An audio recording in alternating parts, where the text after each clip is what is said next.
welcome. I think in keeping with the one of the themes of the musical, particularly the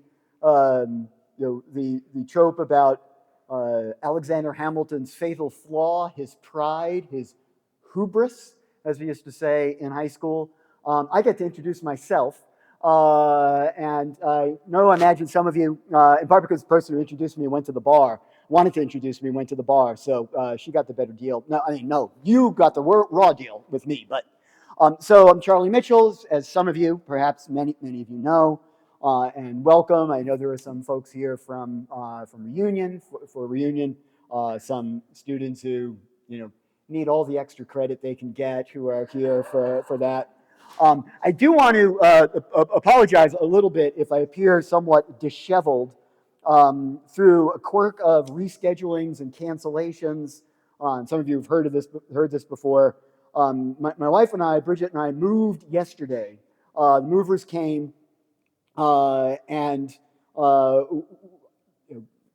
at about midnight on Thursday, realized that we were not going to have everything packed, which sort of left us feeling like these balloons, which had a lot of hope earlier in the day, but right now we're pretty much bailed on it. And so I had no idea where my clothes were, where they were stuffed, what bags, what they were stuffed with. So I was able to find some that I think were mine, and I was halfway out the driveway when I remembered that Tori, our trusting photographer, filmer, and mentioned something about a lapel pin, and I didn't think I had any lapels, so I had to run back in and grab something, and these are lapels, right? These will work. So, all right. So, welcome. Thank you. I hope I can maintain enough focus and energy here for you today. If not, I hope that if you can't forgive me, you'll at least forget, which is what most of my students do after I've spoken for an hour at a class. So you're all in good hands. I'm also probably gonna have to move up there at some point because, well, I brought my little cool cat toy pointer. I couldn't find a little USB thing to put it in, so if I'm gonna have to move slides around, please don't feel that I'm preaching. Although that would also fit in nicely with the musical. My mother would be so proud to see me in a pulpit. She would also be deeply surprised at the lowering of standards among the clergy. So I just want to give you a little bit of background about my engagement with this play. And it was 10 years ago, and it seems hard to believe, but 10 years ago that Hamilton, the musical, officially opened on Broadway. And in the summer of 2014, I was in the kitchen, preparing something for dinner. Bridget was sitting in the living room, playing with the dog, and she shouted out, said, "Oh, I just read something about this, hip-hop musical about Hamilton that's going to be opening on Broadway in January or February." And we have sort of a tradition of going down to, from Long Island, the city, it's the only city there is, of going down to New York City over what used to be February break here at Elmira College. Most of you remember that. We don't have that anymore. We pushed it to March. To do a couple of plays, go to museums, have a good old time, and then come back to Elmira and pay off the credit card bill for a couple of weeks. And so the idea was that this was something we might plan to do. And my immediate reaction, and it was good because I was in the kitchen, was to just go, because I very much like theater plays. I like a lot of stuff. My general philosophy towards life is the more things you like, the better chance you have of having a good time.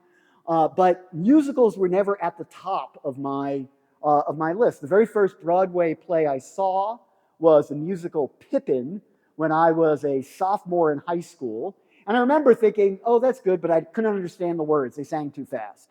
And so musicals are not up on my list. Hip hop and rap were not at the time. And I made a conscious choice, since I'd gotten remarried, a conscious choice to not try to appear cool to younger people anymore because I didn't need to, right? That stage of my life was over. I like a lot of music. I had a lot that I wanted to learn about that music. So there was no context to it. It was just I was not up on hip hop and rap. And to be honest, Alexander Hamilton was probably among my least favorite of the figures of America's founding generation. And I don't know if any of you would have taken, those of you who are alums from 1993 on, I started in September of 1993 here, ever would have taken a course that I taught for many, many, many years, Introduction to American Studies, The Promise of American Life. Okay? And in that class, I used what was a fairly common way of reading the history of the American tradition, the history of the founders, which is to pair Jefferson and Hamilton as nemesis. Right now, Miranda gets that very well, very cleverly in the musical. But in that pairing, and in what I was used to and what was consistent with my reading and with my teaching, is that if you put aside the whole slavery thing, which you can't put aside, but if you put aside the whole slavery thing, Jefferson was the better guy, right? Hamilton was, all about making as much money as possible and, things that were terrible when I was younger, much more important now when I'm older. He had the very poor judgment of founding the New York Post, which was a newspaper that I always hated as a kid because I delivered the alternative paper. But Hamilton had sort of been like the guy you wish really hadn't had that much to do with things. And of course, he met that awful fate. And so, obviously, I said, yes, Bridget, that sounds like a great idea. Because, that's what you do when you are married, when you're partners, you kind of go along with that. And it was, I think, marrying Bridget was the smartest thing I ever did. Saying, yes, we're going to go see that play was the second smartest thing I ever did. Because we got tickets before it went viral. And I think at the time that we went to see it, I probably could have paid off the mortgage on the house if we had scalped one of them. Right? So we were extraordinarily lucky to be able to get down there when I think tickets were going for $1,500, $2,000 on the aftermarket, I believe they say. So that's sort of one part of the context. Another is that in January of 2015, we were very lucky, the campus Phi Beta Kappa chapter, which I am involved in. I took over when my good friend Bob Shepard retired some years ago. We typically host, and again, some of you might have a dim memory of one of these, a visiting scholar. So a kind of big name academic or sometimes non-academic writer, cultural figure to come to campus. They deliver a lecture, but they meet with students and teach classes. And it's really kind of a good thing. It's a fun program, and the organization subsidizes the entire thing. And that year, we just happened to have a guy named Richard Silla. I'm sure all of you are up on your experts in the financial history of New York City. Those of you who are not, he is one. And it was a great guy, wonderful, wonderful guy who was one of the founding members of, and again, this is like really sexy stuff, the Museum of Finance in New York. I mean, it doesn't get more exotic than that. And as it happened, he had consulted on the play. He'd been one of several historical financial consultants that the production team, Miranda, had hired. Right? And when he heard that it was going, he said, "You're going to love it. I've seen it 9 times. But one thing he did, and it was very, very good advice, was he said, listen to the soundtrack before you go. Because I wanted to be a purist. I didn't want to spoil it. And if I hadn't, I never would have enjoyed it as much as I did, because I actually knew all the words, I knew what was coming, and so I was prepared to have what I will confess was probably the best, or at least one of the best 2 or 3 theater performances or experiences of my life. One other was when John Goodman, the actor, accidentally spit on me when I was sitting in the front row, and I didn't wash my face for years. Some of you may know him as he played the husband on Roseanne, a great character actor, and he was in a production of Waiting for Godot, and there's a character in it that just goes, and I was like, oh, John. But then I met Bridget, and all was okay after that.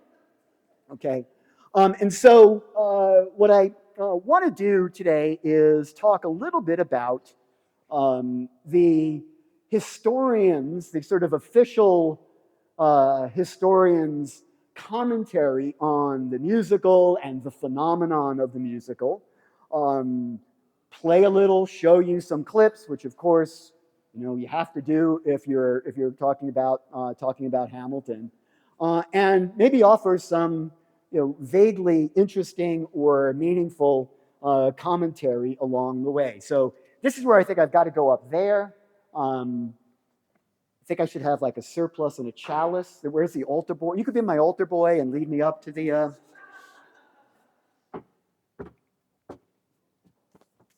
Ego te absolvo in nomine Patri et Filii et Spiritus Sancti. Amen. Thank you. I just absolved all of you of any sins you committed in Latin. If you committed sins in another language, you're on your own. I can't help you there. Pig Latin, I might be able to work it out for you. But okay, so bingo, right? One of the first sort of things that I find interesting, and I've been teaching here at Elmira for I think this is my 33rd year. And from the very beginning of my academic career when I was in graduate school, I came to recognize that among certain academic circles, or within certain academic circles, popular, right, is a problem. Right? Now, by popular, we can mean a variety of things. Right? Typically, it refers to lots of people are interested in it. If it is a book, it means lots of people bought it. If it's a movie, it means lots of people watched it. And I don't want to be cynical, but for those in those circles of historians whose books might sell 75 copies, Tori mentioned that she found mine out there from 1997. I think it sold about 125 copies. My father bought 50 of them. So that's where the 75 figure comes from, right? There's kind of a built-in element of jealousy there. But there's also a notion that if it's popular, it must somehow get something wrong. Because history is supposed to be dreary and serious. And it's supposed to be this ponderous work that you're going to spend a lot of time thinking about and you really shouldn't enjoy. Right? Now, I certainly don't think that. And none of the teachers that I had approached it that way. But it's at the root of a lot of, I don't want to say conversation, but also debate over whether popular versions or popular accounts or popular tellings of historical tales are in and of themselves somehow flawed because they are popular, right? Because the flip side of that is, if only a handful of select people read it or watch the movie, that must mean it's really good, right? It's an acquired taste. It's a specialist taste. And so I got up here, and here's where I actually will have to come back down so I can see there's no monitor at the top. I could just ask, Owen to tell me, read from the top left. We see some, kind of selection of the, I think I just did a Google search, and this was, maybe a year ago that I came up with this slide. Google search for the most popular documentaries, right? And so you may notice featured on this list is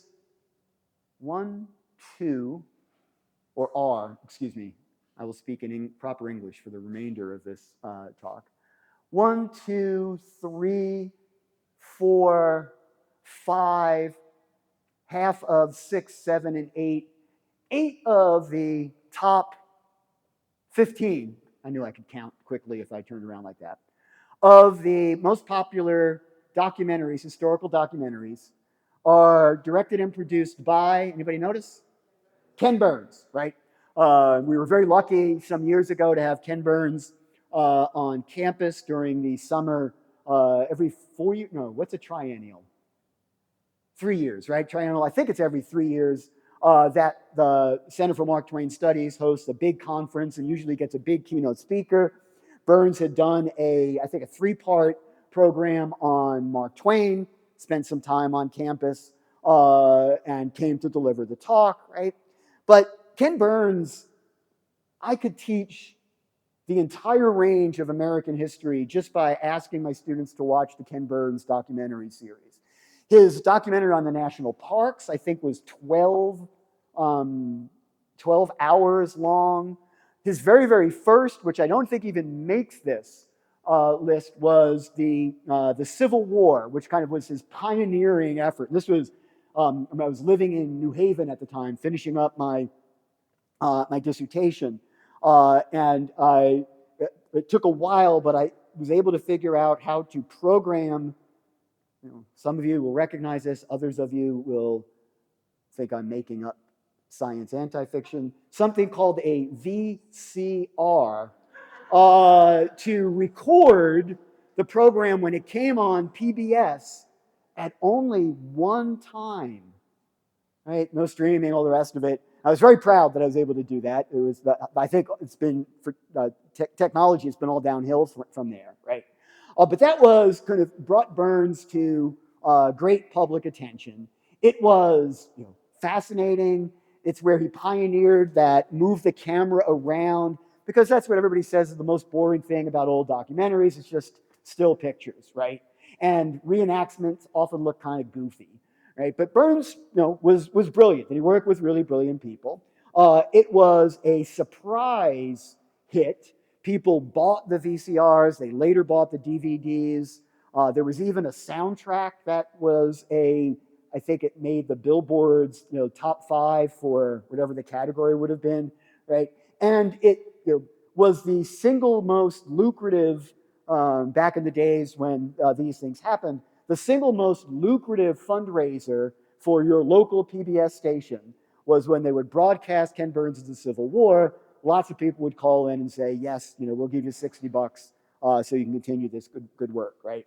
And it started Burns' career. And in part because it was so popular, right, it generated a good deal of reactions from the official formal historians. We'll talk a little bit about what some of those are, right? And so Burns is, and I do think Ken Burns is a brilliant filmmaker. He presents himself as rather than a polarizer, a unifier. He has lots of people on the left who aren't crazy about him, lots of people on the right who aren't crazy about him, and in these days it's pretty good if you can survive with that kind of a split, right? But he would go on to be a phenomenon, right? And he serves as a kind of interesting focal point for this question of, if it's popular, if a lot of people go to it, if they watch it, if they're paying close attention to it, right, there's got to be something wrong. Okay. And by the way, I don't think that, just to be maybe clear, right? Now, these are the concerns that have been shared about actual documentaries, right, that are presenting, an interpretation, a spin, but claiming to present an actual, real story about these historic events. Things get even more wonky, right, when we look at truly popular, and by this I mean made explicitly for popular audiences, fictionalized historical fiction representations, both in movies, right, and the 2-part Cate Blanchett Elizabeth, which again my good friend, retired colleague Bob Shepard, now living the life of Riley out in the Bay Area, wasn't quite fuming. He watched the movies, but then he used them in class, and some of you may have had this experience. He showed clips from them in order to say, see, they get this wrong. I won't want to see this on the test, right? You can't answer this, because he used to teach a course on the Elizabethan age. Mel Gibson's Braveheart, which won, I believe, I don't know if it says it there, I think it might have won Gibson the Academy Award. It won all sorts of critical acclaim, and historians roundly attacked it for getting so much wrong about this important character in Scottish history. And I know all of you out there, the important characters in Scottish history are the most important people in your life. So it matters to you that they get this kind of stuff right. And then, everybody's favorite whipping post for popular versions of history, the Tudors on the right here. So, right, some things to consider in terms of these reactions, right? Why do questions of accuracy matter, right?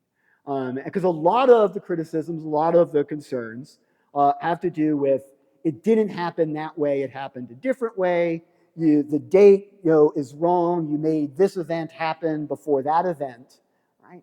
And the directors, the writers, the creators will often say, it's because it made the story a little bit more interesting and it made it flow better.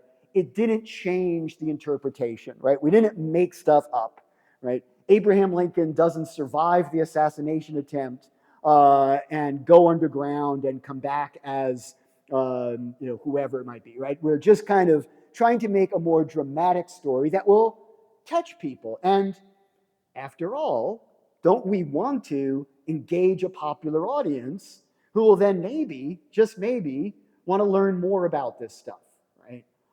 And I think certainly at least for the first couple of years after the musical, the students I would gather were like, oh, I saw Hamilton and I love American history. Can I take a class on this, that, or the other thing? That's ideal, right? That's not a bad thing. But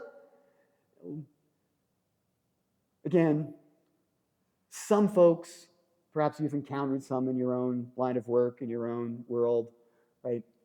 They really like pointing out the errors that you made, right? It's like the grammar police. We used to have,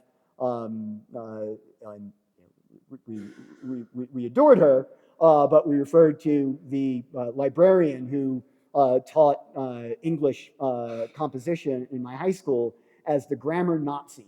And as high school students, we weren't fully aware of how awful it was to call her the grammar Nazi, right? But oh no, that semicolon, no, that's a comma. Comma splice, sentence fragment, right? That kind of being slapped on your knuckles with the ruler that many of us take into our teaching roles, right?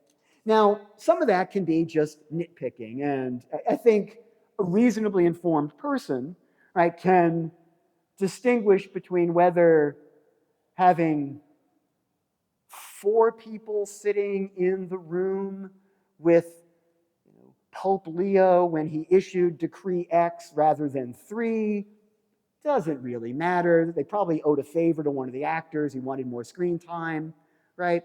But having 3 Jesuses and a kangaroo at the Last Supper, right, like the old Monty Python skit, right? That does kind of matter. So, there is a range here. There's a continuum. Because there also can be gross misrepresentations of what go on, in part out of laziness, but also perhaps out of an intention to skew a story in a particular way. Right? And so, not that I want to pick on poor Ridley Scott, but how many of you saw Napoleon? The movie. That's sort of what I might have expected, because it came out with such hype. It was going to be the big movie.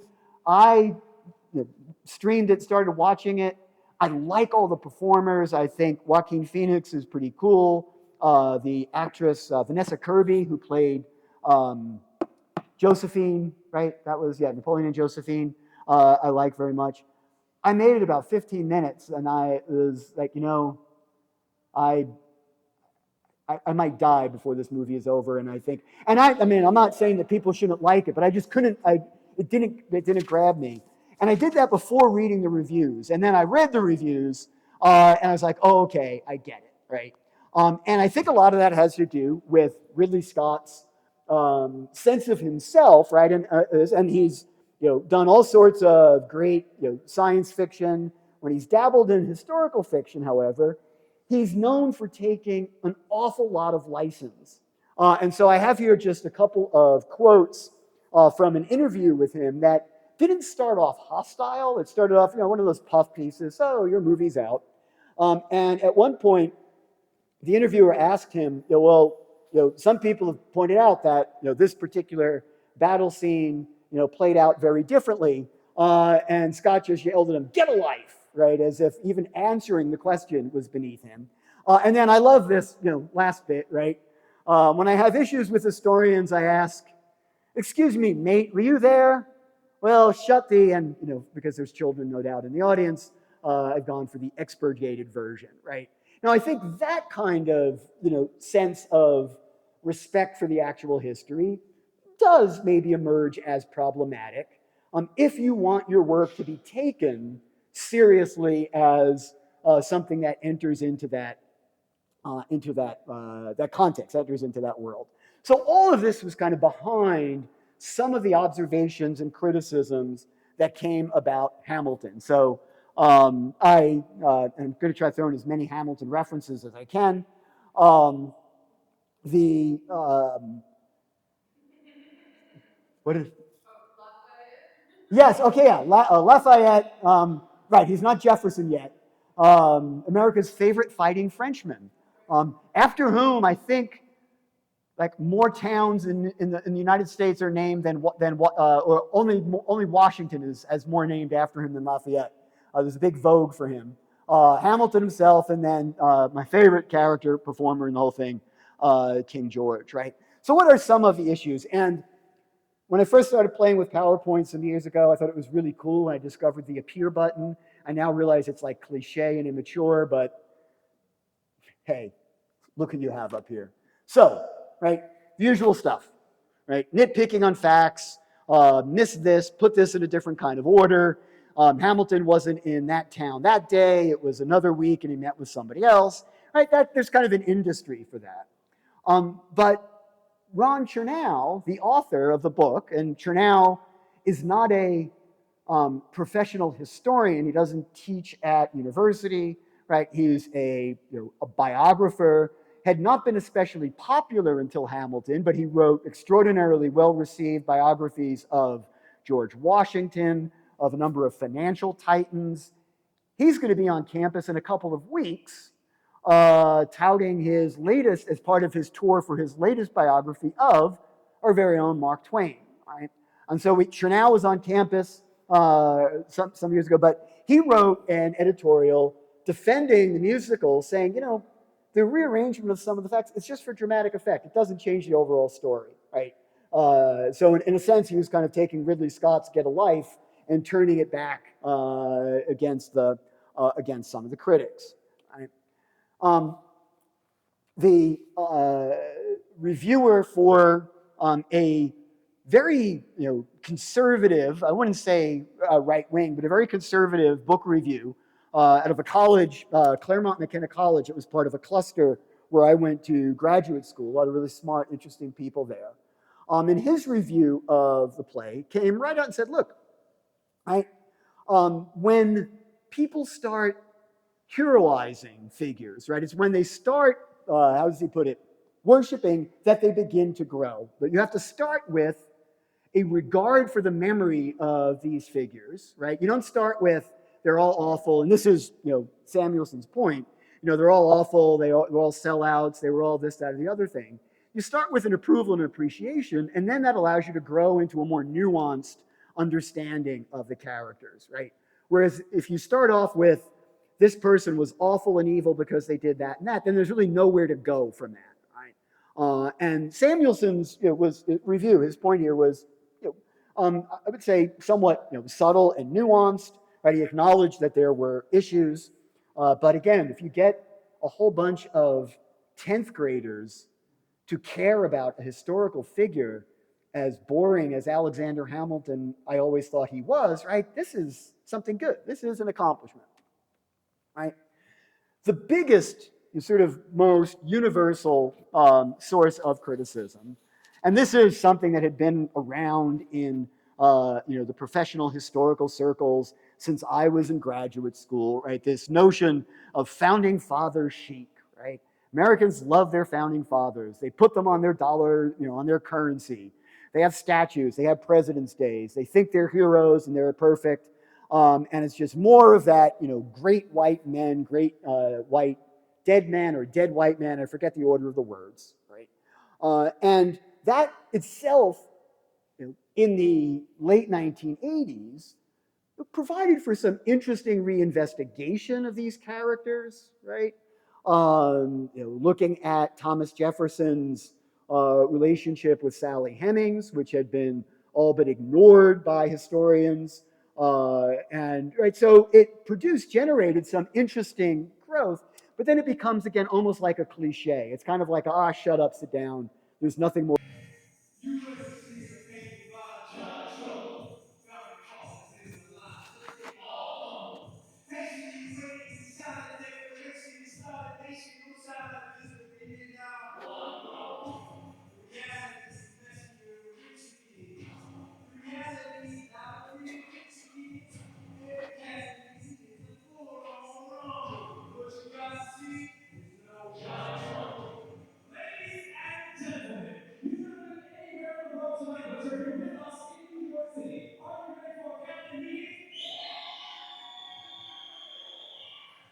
Gentlemen, Vice President John Adams Citizens Guard who won't be joining us. He had to be home in Massachusetts for family reasons.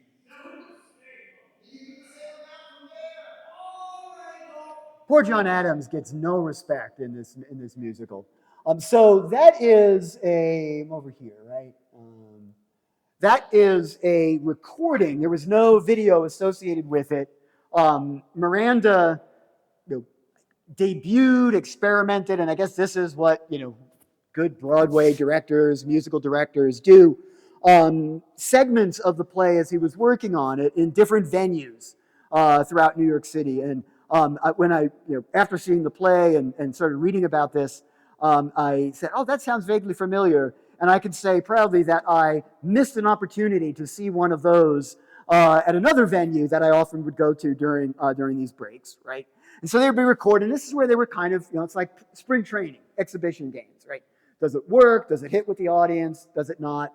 Right? But the key there being the way in which it sets up its attention to dissent among the founding fathers, right? It's not one of these, they all were united and they all, were on the same page about everything. And those of you, again, who are familiar with the story, with the play, with the musical, the lyrics, right? It's about deep disagreements that get to the level of almost, personal animosity. And the key figure for this is this painting by, all right, here's the quiz.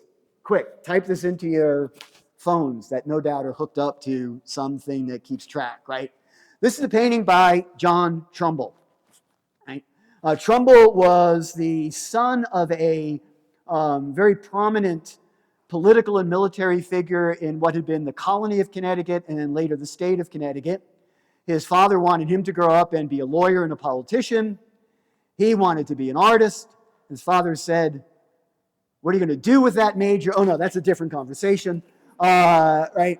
And fortunately, John Trumbull had money and connections, and so he could study with the finest teachers and, in fact, made something of a career for himself. And his first big project was in the early 1800s. So this is after the Constitution has been ratified, right, in the early years of the Republic. And he got it into his head that what the United States needed as it began to experience conflict and dissension over the expansion of slavery and over tariffs and over a variety of other things, right? That the Americans needed a unifying symbol, something to remind them, right, of what they all shared in common. So he set about to paint 4 paintings of key moments in the history of the United States. One here, the signing of the Declaration of Independence. Another had to do with the Constitutional Convention. There was, I think, a Washington accepting Cornwallis's surrender at Yorktown, down close to where our friend Sharon McKinney, Highland, lives. And there was a 4th, right? And, this patriotic notion. It's also the case that John Trumbull was heavily lobbying Congress to buy those paintings from him and to display them in the then Capitol building that was under construction, right? And at a time when elected senators and representatives thought spending 8 cents on something was extravagant, Trumbull had a long road to go there, but he did ultimately persuade the Congress to vote him some money. Others donated money. And the paintings were given to the United States government and had been displayed in various places throughout the Capitol, all the way on down to the present. They were removed, I believe, just in time to avoid getting burned when the British burned the Capitol building in the War of 1812. Now, how many of you have seen this painting? How many of you know that you have seen this painting? Okay, right, and where in the museum, in the Capitol building? In your textbook, right? Yeah, I mean, it's, it's in the front of all the textbooks, right? What? I'm sorry. Okay, it's Independence Hall, right? I think they made copies, Trumbull made copies. So how many of you saw news footage of the January 6th event in 2021? You saw this painting. It was in the background in the Capitol Rotunda in all of the video and still footage of that event, right? Because that was where they wound up after climbing up through the windows, right? And I remember watching that and being stunned by how surreal it all was, because I had just taught this painting several weeks before, and there it was in all of its sort of glory, right? So the painting itself has a kind of history. It's also utterly historically inaccurate, right? Trumbull traveled around the country desperately trying to paint every one of the signers from life because he wanted it to be authentic. But the fact of the matter is they were not all in the room at the same time. They weren't in a room that looked like this. They weren't dressed like this, right? But what is this about? It's about creating a sense of a founding moment, right? Where we, maybe, can look at these noble, serious men who wear wigs, but that's what they did back then, right? Who are doing a great thing, and then perhaps, put our differences aside and look back on that great moment. And so Miranda's playing with this, right, as the sort of entryway to these cabinet battles, is his way of kind of acknowledging the difference between the version of U.S. history in which it's all harmony and unity and togetherness, and the version in which it's nothing but contentiousness, and suggesting that there's, middle ground, middle space there. All right. So now we get some of the fun stuff. I think. Oh, I'm sorry. What?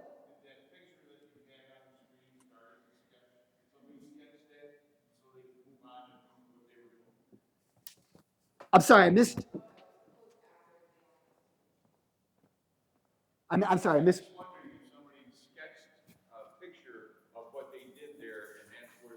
Oh, yeah, no, there was no artist in residence. And this is one of the funny things about that moment, right? They knew what they were doing was significant and that it might get them hung as traitors, but they didn't have a sense of this being the momentous founding moment of a nation. They were actually kind of frightened of what it was. And so this is a recreation, Trumbull, of a kind of, yeah, they do, right? Yeah, and this is, they look like they've been posing. Yep. And every one of, I think with two exceptions, Trumbull got every one of these guys to sit for him. Now, I don't know if any of you have ever had your portrait painted or painted a portrait, right? You're sitting there for a long time, and the expressions on their faces probably demonstrate what they're kind of feeling, which is, my butt's tired. Can I get out of this? Can I get out of this chair? Right? All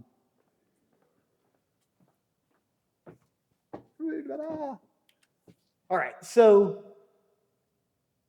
see where this takes us. All right. This is the lyrics. Now, I believe, can I make this?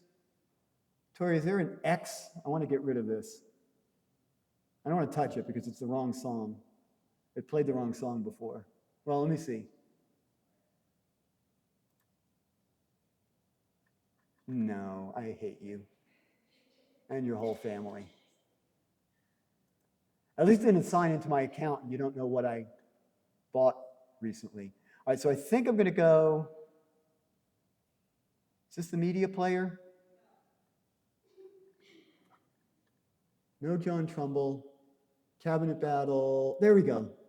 Thank you. The issue on the table.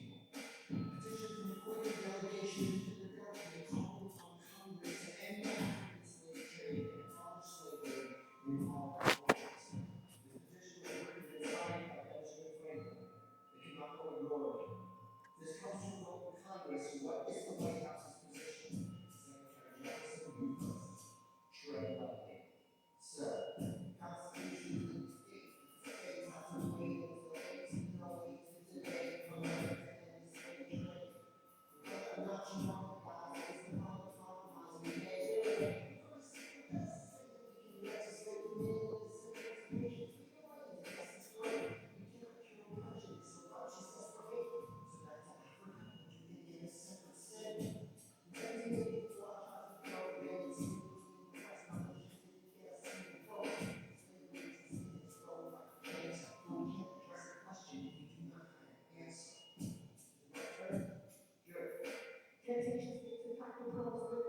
TV laws suppression, Congress legislators listen. Institutionalized slavery only multiplies our troubles. We till the 1800s, their population doubles. You all know this. Slavery was sold. Democracy away. Liberty was not. Sorry if I'm making you dizzy.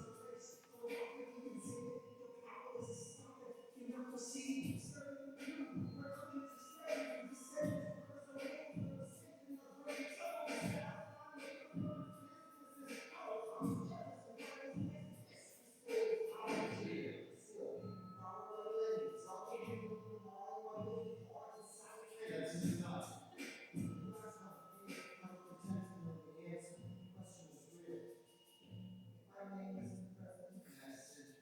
Let's take this moment to establish a precedent. First of all, sir, enjoy your feelings. Imagine this debate with all Congress and Williams. I'll eventually decide who's going to say this little game and what's in the By this time, it's going to be clear. I'll tell the North that on January 1st of that year, we'll get importation handles into worse. Instead, I'll disagree with how I'll pick up the pen and introduce a motion never to discuss this again. Mr. President,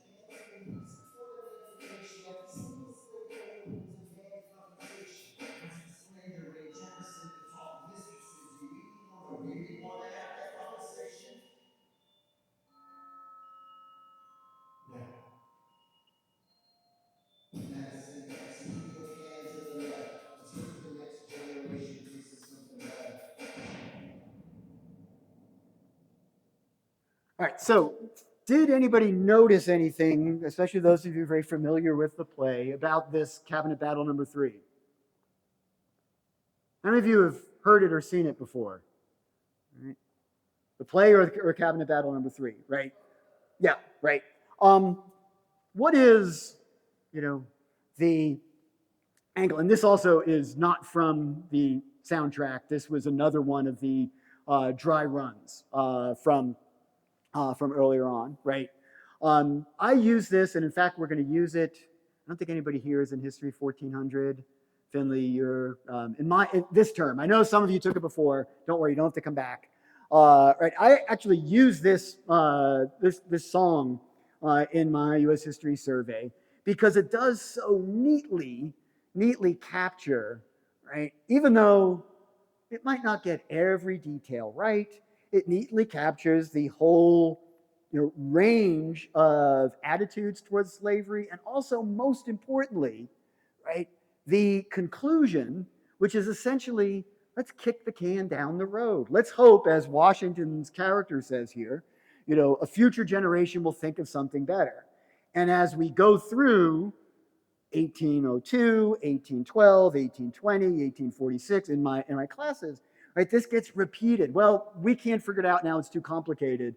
Let's hope somebody else can. We'll wash our hands and we'll go back to it, right? So there may be some, slight historical inaccuracies in this, but I think as a song, as a text, if you will, it does really nicely capture some of the key aspects of the history of the story that are, again, eminently, if I can use that word, teachable. Let me find the point of powers. There we go. Go there. Now, no, talk about.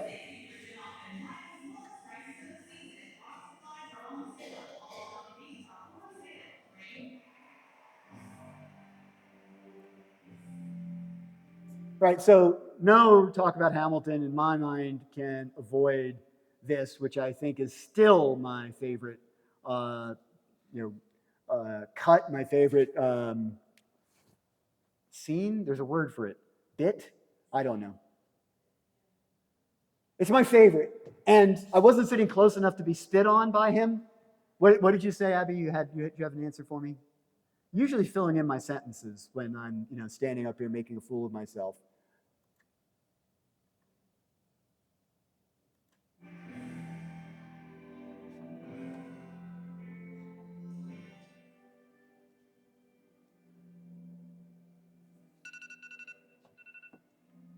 That's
right, definitely favorite, right? And so brilliantly captures, King George's madness, right? I mean, he was well into.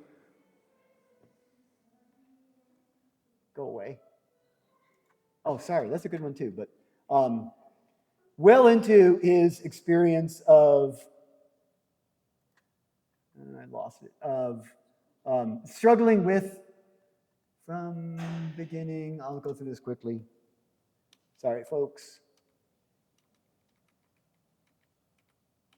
Ding. Okay. Oh, I'll come back to that. Well, within his struggle with coherence, but just the utter contempt he has for these like little people across the sea, for the idea of democracy, right? And you think it's easy to be doing what you're doing. Don't come crying back to me when you screw up and your people come and come to hate you. And that expresses, as much as this is an over-the-top performance, and I can't get enough of these, as you can tell, because I forced you to watch it, right? It very perfectly captures the doubts about the viability of democracy that not only was King George and the British expressing, but many within the colonial leadership and the early American leadership. Even among the founding fathers, there were very, very, very different definitions of what democracy was actually going to play out as. So I'm going to skip the last one in the interest of time. It's a delightful little bit going back to COVID days from John Krasinski's Some Good News, which is a lovely little program he put on to sort of bring good cheer to people as they were stuck home. Lovely stuff. And one of the things he did in the first one was have this get the entire cast of Hamilton, to Zoom sing a song for this little girl whose entire dream had been to go to the play, and it was canceled the day before she was supposed to fly there. And at a time when people needed heartwarming experiences, right? This was one of those. But perhaps more interesting, and these days arguably far more unlikely, this is a photograph in March 2016. It is a photograph of two members of the legislature of the state of Utah, two members of the senators, in the state of Utah. And so this is what you have to tell Megan and Cash, was my shout out to the state of Utah. On the left is Ken Ivory, a Republican in the state Senate of Utah, playing Alexander Hamilton. On the right is Jim DeBacchus, a Democrat in the Senate, Utah State Senate, who have introduced and are urging their colleagues to pass a resolution honoring Hamilton the man and Hamilton the musical in March of 2016. Right? Now, even in better days, right, Utah is not known for its harmony among the parties. Right? Certainly by 2016, right, this is a rare event. Right? And if you could have somebody from both sides of the aisle, or I guess each side of the aisle, actually get together for honoring something like this, then maybe, Miranda did something well and did something right. I guarantee you we wouldn't be able to reproduce this now 9 years later anywhere in the United States, which is, I think, a very, very sad reflection on what this moment could have been and what in fact followed. So I know we're out of time. I appreciate your patience as I very carefully avoid falling down the stairs here. My wife did say that one of her concerns in finding our new house was that it provide for first floor living, and it took me a while to realize she was referring to my inevitable decline. I thought she just didn't like climbing stairs, but it was about me. But anyway, be happy to entertain any questions. I know you probably want to get off to dinner, drinks.